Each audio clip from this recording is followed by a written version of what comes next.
8:30 को आपका एक्सीडेंट होता है। 9 o'clock आप मेंस की एग्जाम देने जा सकते हैं। इंटरव्यू से पहले 1 महीने तक आप हॉस्पिटलाइज्ड है और उससे 1 वीक पहले आप दिल्ली जाके उसकी प्रिपरेशन कर सकते हैं। तो luck has to come with you, उसको आना पड़ेगा और आपको आईपीएस बनाना पड़ेगा। मैं एग्जाम के लिए निकला, मेंस मेरा था, सुबह GS3 का पेपर था। 8:30 को मेरा स्कूटी स्लिप हो गया, मेरा लिगामेंट इंजरी हो गया, लेफ्ट हैंड में इंजरी था, सीट से ब्लीडिंग हो रहा था। लेकिन मेरे पास 2 ऑप्शन थे। मैं खड़ा हुआ, मैंने देखा, okay my right hand is safe and I decided I will go to the exam hall and write the exam. मेरे पास 2 ही ऑप्शन थे, या तो मैं वहां से उठ के रोने लगूं, यार मेरे साथ ही ऐसा क्यों हुआ, मेरा एक्सीडेंट हो गया, मेरा मेंस खराब हो गया और हॉस्पिटल जाओ, या दूसरा ऑप्शन था कि मैं देखूं कि मैं 3 घंटे और सरवाइव कर सकता हूं। हाँ कर सकता हूं। मैं मेंस के लिए एग्जाम हॉल में गया।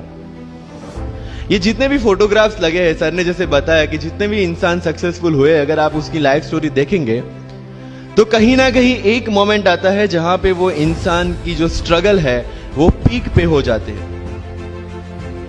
वो इस मोमेंट पे आपको डिसाइड करना है कि आपको वहां से यू टर्न लेना है या आपको वहां से आगे निकलना है। इन सब लोगों ने डिसाइड किया कि उनको वहां से आगे निकलना है। एंड दैट इज द फंडा ऑफ लाइफ।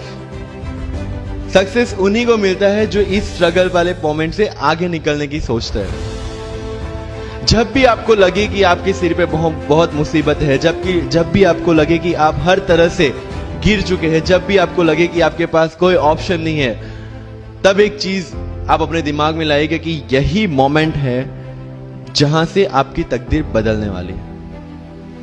क्योंकि डायमंड जो होता है वो जितना ज्यादा घिसता है उतनी ज्यादा उसकी वैल्यू होती है। सोना जो होता है वो जितना ज्यादा तपता है उतनी उसकी वैल्यू होती है। अगर आप जिंदगी में तप रहे हैं, अगर आप जिंदगी में घिस रहे हैं, अगर आपको लग रहा है कि आप हर तरह से मुसीबतों में गिरे हुए हैं, तभी आपकी जो वैल्यू है वो बढ़ने वाली है। और यही मेरा एटीट्यूड रहा है। लोग बोलते हैं कि तुम्हारी फाइनेंशियल कंडीशन ठीक नहीं थी, पापा इलेक्ट्रिशियन थे, मम्मी हाउसवाइफ थी, डायमंड के कारखाने में काम करती थी, उसके बाद उन्होंने मैरिज में रोटियां बनाने का काम किया और उस तरह से मैं पढ़ा। लेकिन जब मुझे पूछा जाता है कि ऐसी कौन सी चीज है आपकी लाइफ में जो आप बदलना चाहते हो, एंड आई सेड नथिंग। क्योंकि अगर वो चीजें नहीं होती मेरी लाइफ में तो शायद आज आपके सामने में नहीं होता। तो अगर लाइफ में प्रॉब्लम्स है, अगर लाइफ में स्ट्रगल है, जैसे सर ने बताया struggle is a part of life and I strongly believe in that. Bharat वर्ष का सपना चंद्रगुप्त ने देखा, चाणक्य ने देखा, और उस भारत वर्ष को बनाने के लिए जब ये संघर्ष जारी था और तब राजा धनानंद की डॉटर दूरदराज से चंद्रगुप्त को प्यार हो जाता है, और जब चाणक्य उनको बोलते कि नहीं तुम्हें उससे दूर रहना है, तब चंद्रगुप्त बोलता है आचार्य कभी कभी सोचता हूं कि जिंदगी में या ये भारत के सम्राट बनने के लिए इतना त्याग, इतना बलिदान ना देना होता तो। और तब चाणक्य रिप्लाई करते हैं तो हर कोई भारत का सम्राट होता। This is the fundamental rule of life. अगर आईएएस बनने के लिए, आईपीएस बनने के लिए सैक्रिफाइस करना नहीं पड़ेगा, अगर उसके लिए आपको त्याग नहीं करना पड़ेगा, तो आज पूरे इंडिया में हर घर में आपको आईएएस आईपीएस मिल जाएंगे। मुझे एग्जैक्ट डेट याद है, 23 मार्च को मेरा इंटरव्यू था। 20 फरवरी को मुझे हॉस्पिटल में एडमिट किया गया क्योंकि मुझे इन्फेक्शन हो गया था बॉडी में, एंड बहुत हाई फीवर था, तो आईवी के अलावा कोई ऑप्शन नहीं था। 1 मार्च को ठीक होके मैंने सोचा चलो दिल्ली निकलते हैं। 2 मार्च को मैं दिल्ली पहुंचा।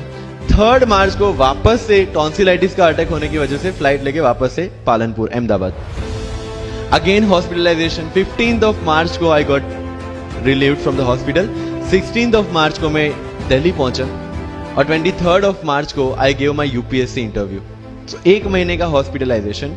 उसके बाद जब दिमाग में ये था कि मेरे साथ जो लोग इंटरव्यू दे रहे हैं वो 1 महीने से प्रिपरेशन कर रहे हैं, एंड 1 महीने से मैं हॉस्पिटल में था, again I thought this is the moment to prove yourself. I went to the interview और पूरे इंडिया में 2nd highest marks in interview.